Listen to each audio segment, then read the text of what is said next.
Ô Saint-Esprit, oui tu es le bienvenu. Oui Saint-Esprit, remplis ce lieu, nous avons besoin de toi.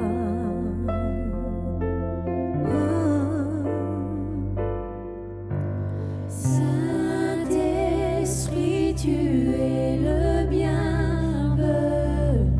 Saint-Esprit,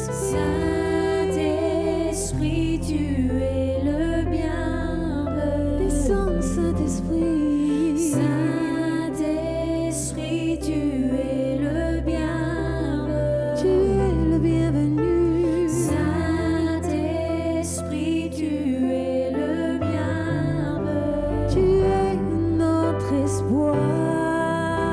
Tu es notre espoir. Rien n'a plus de valeur. Mon cœur est enfin libre. Ma honte disparaît. Dans ta présence. Dans ta présence. J'ai vu et j'ai goûté. J'ai vu, j'ai goûté l'amour le plus doux. Mon cœur est enfin libre et ma honte disparaît. Elle disparaît dans ta présence. Ô Saint-Esprit, oui tu es le bienvenu. Saint-Esprit, tu es le bienvenu. Ô Saint-Esprit, Saint-Esprit, tu es le bienvenu. Oui Saint-Esprit, Saint-Esprit, tu es le bienvenu. Saint-Esprit,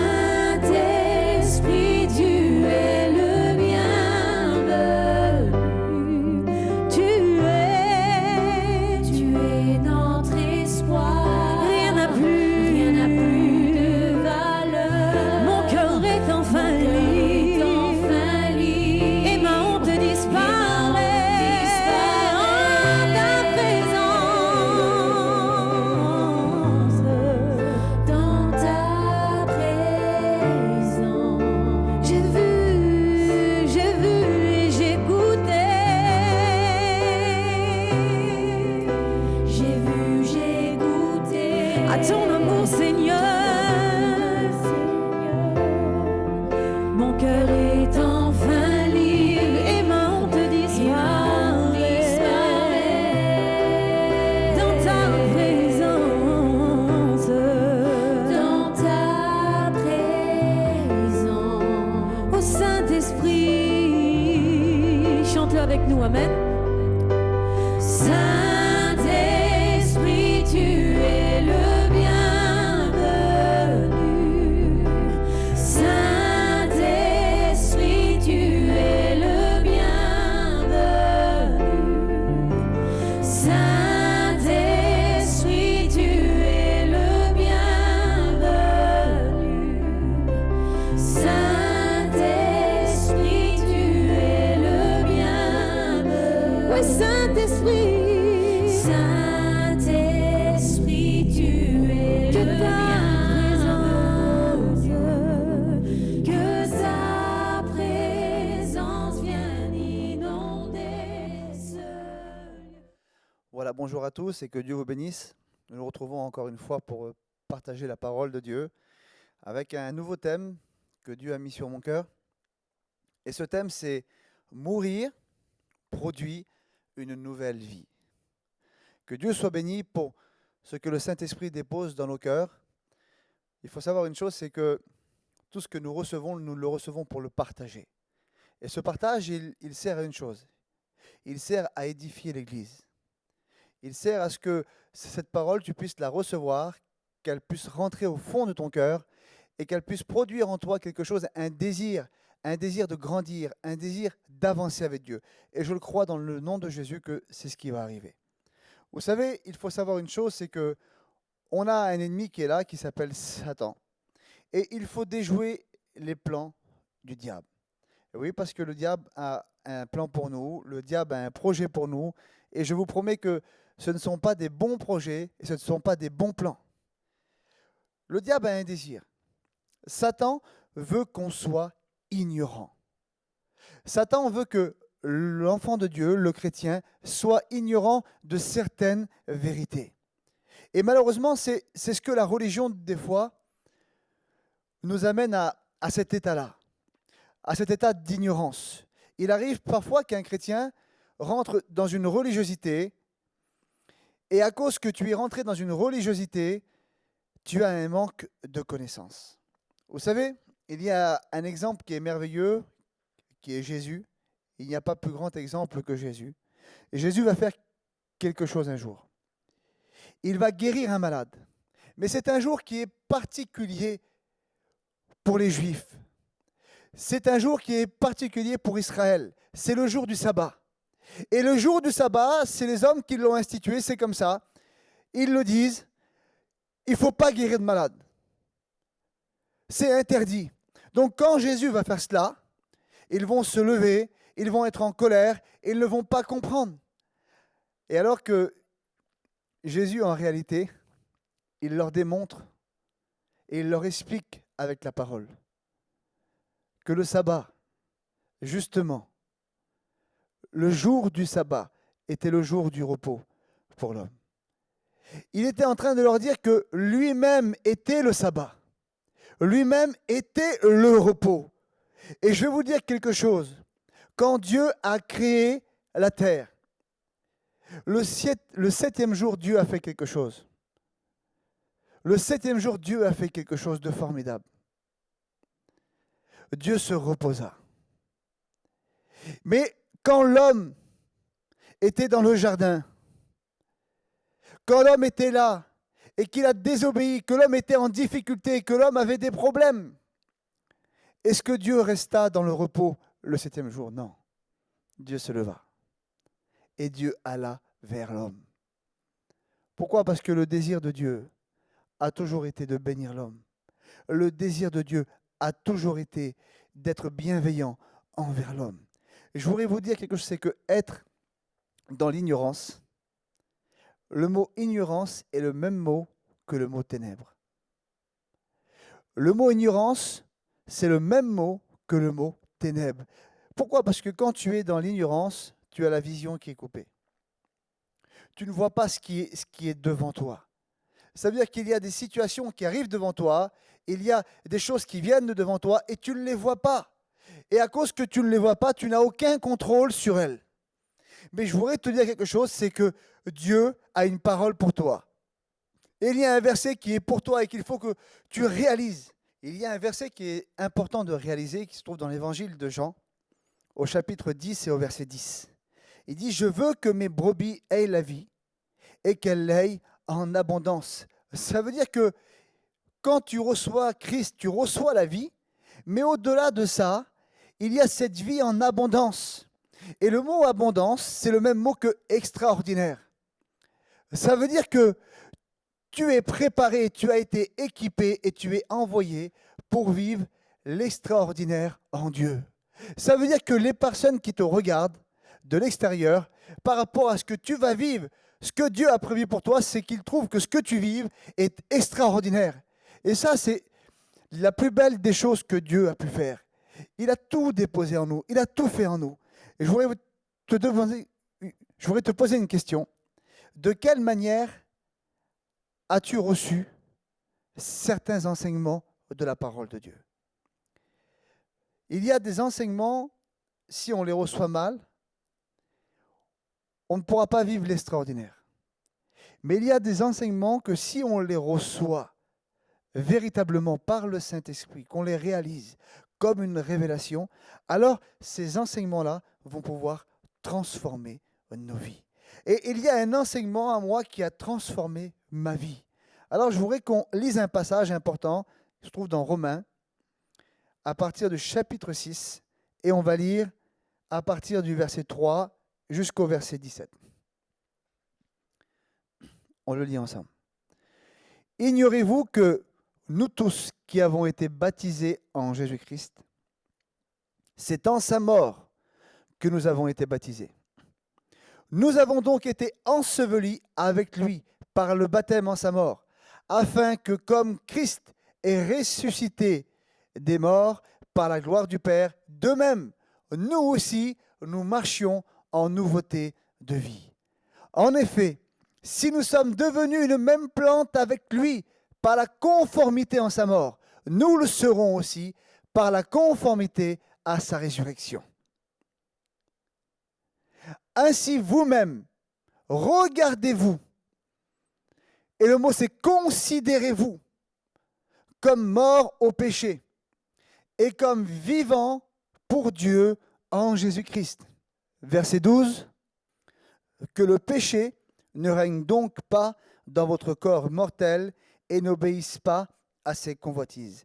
Ne livrez pas vos membres au péché comme armes pour l'injustice, mais livrez-vous vous-même à Dieu comme des vivants revenus de la mort et offrez à Dieu vos membres comme une arme pour la justice.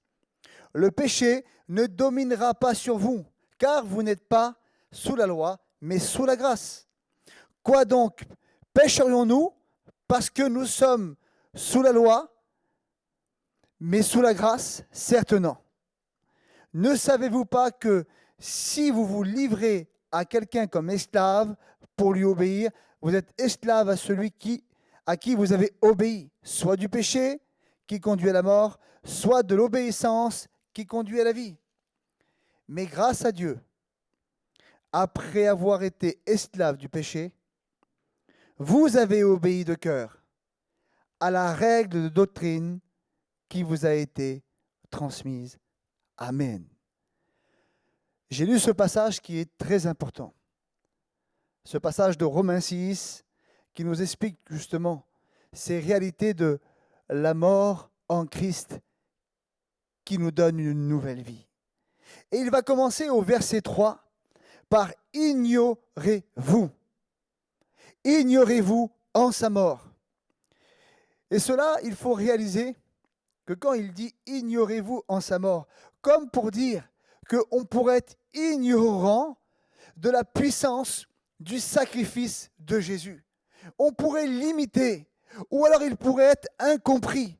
Beaucoup croient aujourd'hui qu'ils doivent accomplir des choses, faire des choses, et qu'ils ont quelque chose à voir avec l'œuvre de la grâce et le sacrifice de Christ. Non, tes œuvres ne peuvent rien faire. La grâce de Dieu n'a pas besoin de nos œuvres.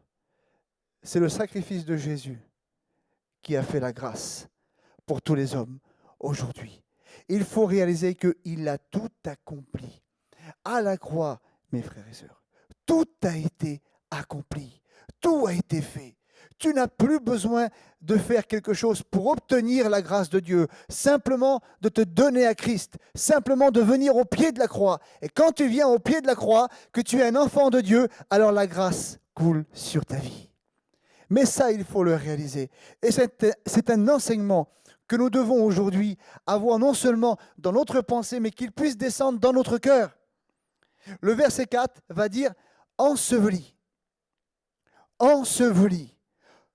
Mais pour dire quoi? Nous avons donc été ensevelis avec lui par le baptême en sa mort. Ça veut dire que dans la mort du Christ, on a été ensevelis. Mais qu'est-ce qui a été enseveli? Je voudrais te dire que ton passé a été enterré.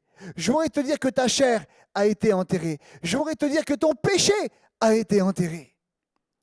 Tout ce qui était fils d'Adam, fils de l'ancienne nature, a été enterré. Et ça, il faut le croire. Difficile de croire aux choses invisibles. Difficile de croire aux choses spirituelles.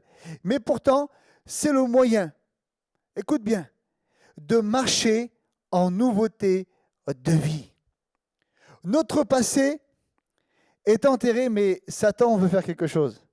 Il veut le faire ressusciter. Notre passé est mort. Tout ce qui a été pour toi une source de chute, une source de détresse, une source d'angoisse. Tout ce qui te faisait mal dans ton passé a été enterré le jour où Christ est mort à la croix spirituellement. Mais Satan veut te faire croire que ça existe toujours. Parce qu'il sait quelque chose. S'il arrive à te faire croire ça, si tu arrives à être dans cette ignorance-là, alors il peut t'atteindre. Il peut atteindre ta foi. Et s'il atteint ta foi, tu ne peux pas vivre l'extraordinaire de Dieu. Et c'est là qu'il a compris comment que l'homme marchait.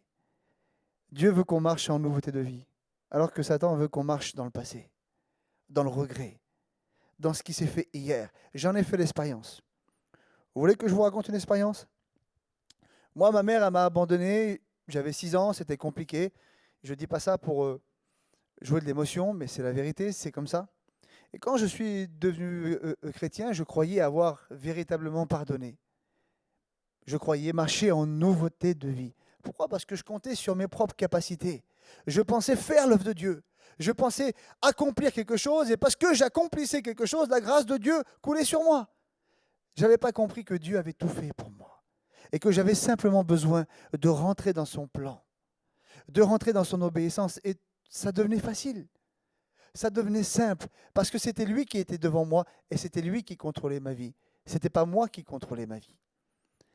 J'ai marché comme ça pendant quelques temps et je me suis aperçu en réalité que je n'avais pas tout à fait pardonné. Il y avait des choses encore dans mon cœur, c'était un petit peu compliqué. Et ça bloquait ma vie. Je ne vivais pas l'extraordinaire de Dieu, non. Je ne vivais pas l'extraordinaire de Dieu. Et un jour, j'ai lu ce passage de Romains 6. Et il y a un verset qui m'a interpellé.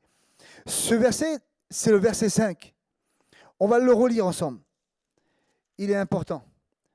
Au verset 5, il dit, en effet, si nous sommes devenus une même plante avec lui, par la conformité en sa mort, une même plante, nous le serons aussi par la résurrection, par la conformité à sa résurrection. Et quand j'ai lu ce verset, une même plante avec lui, le Saint-Esprit m'a parlé, Dieu m'a parlé. Et il m'a dit, James, si tu es une même plante avec moi, ça veut dire que tu es arrosé de la même eau. Je vais plus loin. Ça veut dire que tu es éclairé de la même lumière. Je vais plus loin. Ça veut dire que tu es planté dans la même terre, les mêmes racines, la même profondeur. Je vais plus loin. Mais ça veut dire aussi que tu portes le même fruit que moi. Et quand j'ai reçu cette parole, j'ai dit non, Seigneur. Eh bien, dans ces cas-là, je ne peux pas continuer à vivre comme ça. Il faut que je sois totalement libre. J'avais compris que tout ce que Dieu avait fait, c'était lui qui l'avait fait et qui m'avait placé à l'intérieur, dans cette œuvre que lui avait préparée pour moi. Et que moi, volontairement, j'en sortais et je marchais par mes propres capacités. Instantanément, à ce moment-là, il y a un poids qui est parti de moi. J'ai été libéré de cette colère. J'ai été libéré de cette haine. Pourquoi? Parce que je me suis positionné dans le sacrifice de Christ. Je me suis positionné dans la mort. J'ai décidé de ne plus être vivant pour moi, mais d'être vivant pour Dieu. J'ai décidé d'être mort. Pourquoi? Parce que j'ai fait des choses, parce que j'ai réussi à faire une œuvre pour mourir? Non, parce que j'ai réalisé que lui, il l'avait fait pour moi.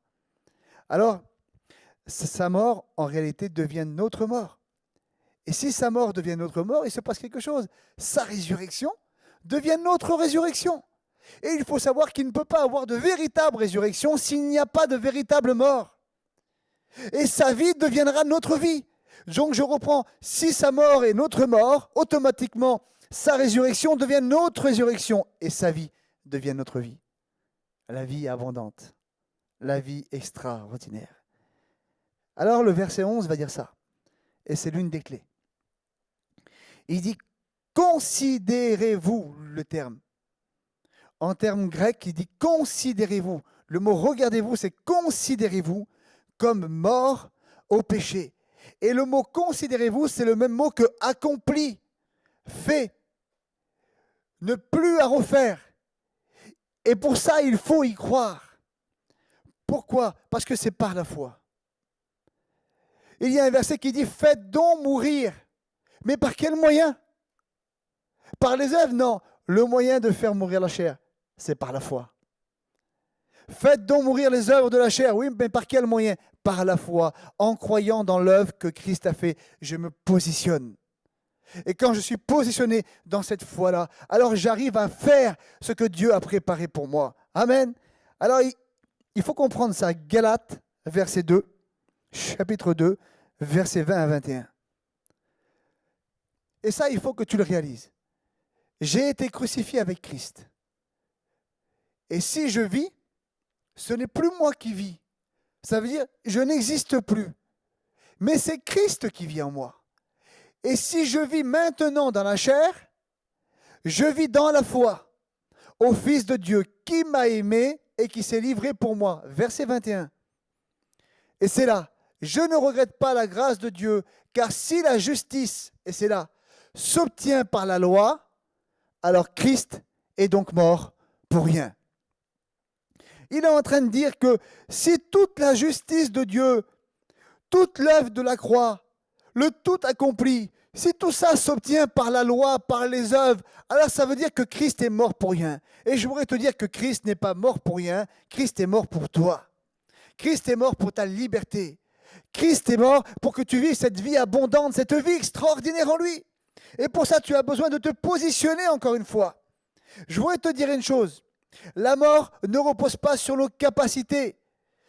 Sinon, aujourd'hui, tu fais abstraction de tout ce que Dieu a fait pour toi.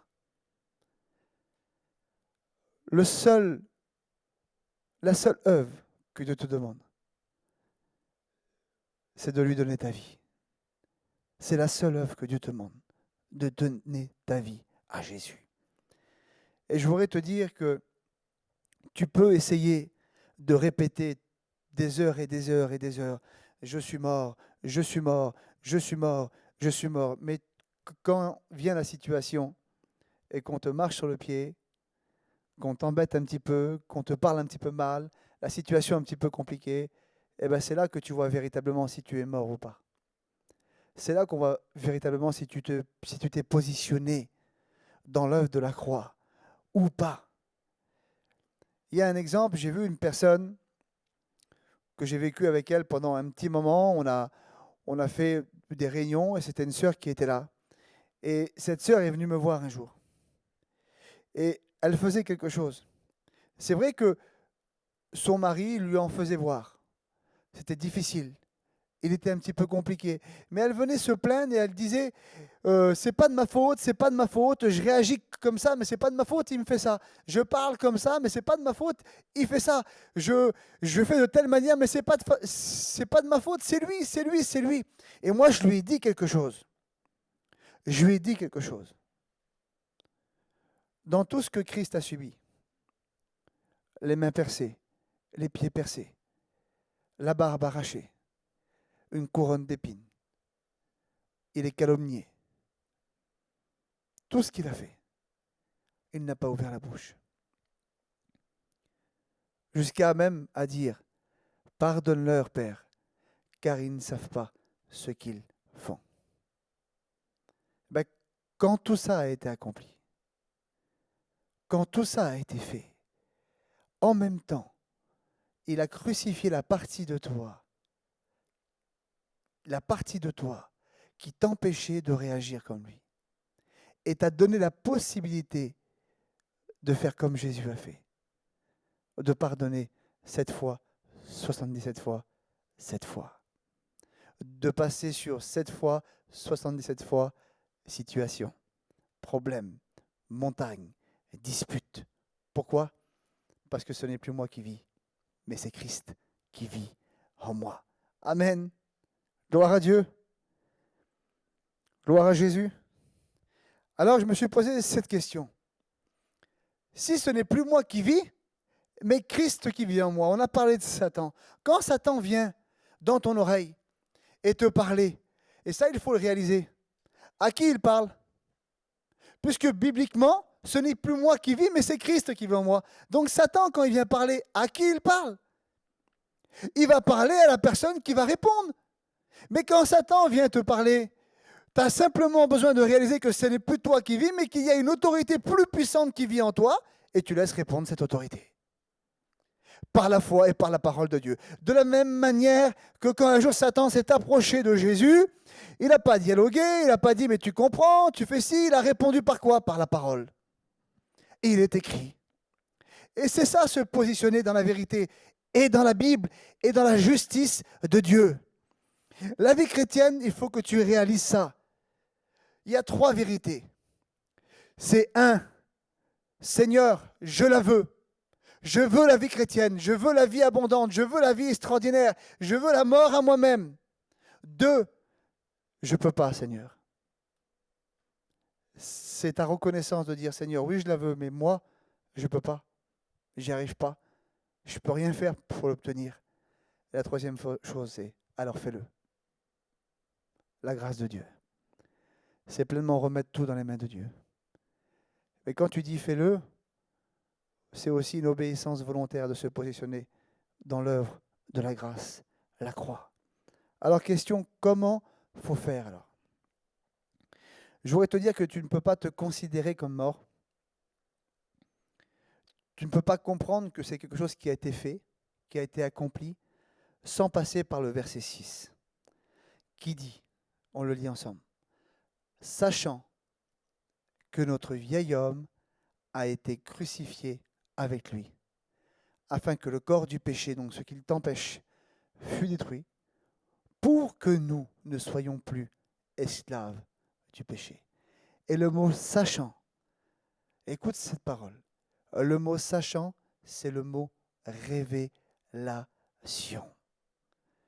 Il te faut la révélation du Saint-Esprit.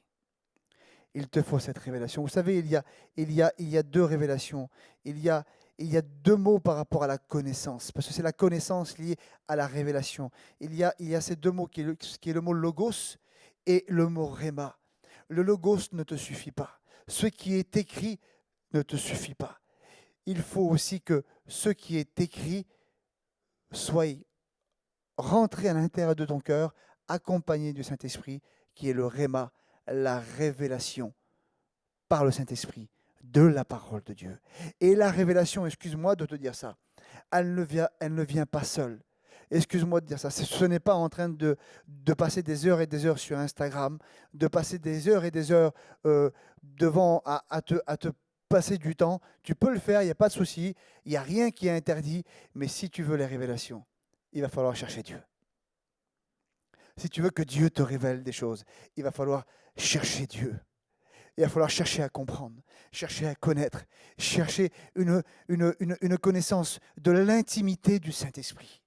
Ça veut dire, tu cherches en réalité ce qui est écrit, Seigneur, je veux que tu me le révèles. Vous avez vu des fois quand on a lu des versets 1 fois, 5 fois, 10 fois, on a passé devant peut-être 100 fois, et tout d'un coup, on lit le même verset qu'on a lu 100 fois, et tout d'un coup, ça tombe dans notre cœur, c'est une révélation, on a compris quelque chose. Et cet enseignement, en un instant, devient pour nous une vérité, un solide fondement. Et ça y est, c'est terminé, c'est ancré là, là. Et il nous sert pour toute notre vie. Et voilà ce que tu as besoin. La Bible nous dit, celui qui cherche, Matthieu 7, 8, celui qui cherche, trouve, reçoit. Celui qui cherche, trouve. Celui qui demande, reçoit. Et on l'ouvre à celui qui frappe. Trop de personnes veulent des révélations, mais ne frappent pas. Trop de personnes veulent des révélations du Saint-Esprit, mais ne cherchent pas. Il y a une dimension où j'ai écouté des hommes de Dieu dans le monde entier qui ont vécu des réveils, qui ont vécu des choses extraordinaires et une vie abondante, mais c'était toujours des hommes qui cherchaient Dieu. Toujours des hommes qui étaient à genoux, des hommes qui voulaient comprendre, qui voulaient aller plus loin, parce que leur centre d'intérêt était l'œuvre de Dieu, mais au-delà, leur centre d'intérêt était l'auteur de l'œuvre, Christ, le Saint-Esprit. Alors voilà ce que je te conseille. Vous savez, il y a cette histoire d'Ézéchiel 47, vous connaissez, je pense que tous connaissent cette histoire, de l'eau qui sort du temple. Et il y a cet homme qui est là, qui représente le Saint-Esprit. Et la Bible nous dit qu'un autre homme est là et va être attiré de 1000 coudées. Et qu'il eut de l'eau jusqu'aux chevilles. Et il y a le temple qui est là, ça correspond à la grâce de Dieu. Ça correspond à la grâce qui coule. Ça correspond à la connaissance. Le Saint-Esprit, il est attiré de 1000 coudées. Et il eut de l'eau jusqu'aux chevilles. Et il fut attiré encore de 1000 coudées. Et il eut de l'eau jusqu'aux genoux. Et il fut encore attiré de 1000 coudées.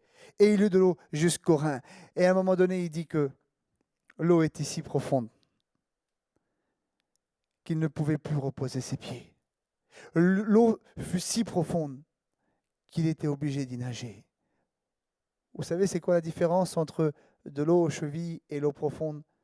Il y a un moment donné où les pieds ne posent plus terre. Ta vie ne pose plus à terre. Tes pensées ne sont plus tournées vers la terre, mais sont tournées vers lui, vers une recherche continuelle de son œuvre. Alors là, il se passe quelque chose. Attiré à vivre la grâce. Voilà cette histoire d'Ézéchiel 47. Il y a des personnes qui vivent la grâce de Dieu avec l'eau jusqu'aux chevilles. Il y a des personnes qui vivent la grâce de Dieu avec l'eau jusqu'aux genoux. Il y a des personnes qui vivent la grâce de Dieu avec l'eau jusqu'aux reins. Mais Dieu nous appelle à vivre la grâce de Dieu complète en plein eau, remplie du Saint-Esprit, entièrement. Plus d'attaches terrestres. Tu peux avoir du terrestre, mais c'est plus une attache pour toi. Ça ne te retient pas. Ça ne t'empêche pas. Ce n'est pas ton désir premier. Ce n'est pas ce que tu recherches, non. Ce que tu recherches en premier, c'est être en plein eau, rempli par sa présence. 2 Pierre 3, 18 nous dit ce verset: croissez dans la grâce et dans la connaissance du Seigneur Jésus. Et ça nous exprime vraiment ce chapitre de Ézéchiel 47. Croissez dans la grâce. Croissez dans la grâce et dans la connaissance du Seigneur Jésus-Christ. Versets 13 et 14 nous dit que ne livrez pas vos membres au péché comme des instruments d'iniquité. Et c'est là que c'est important.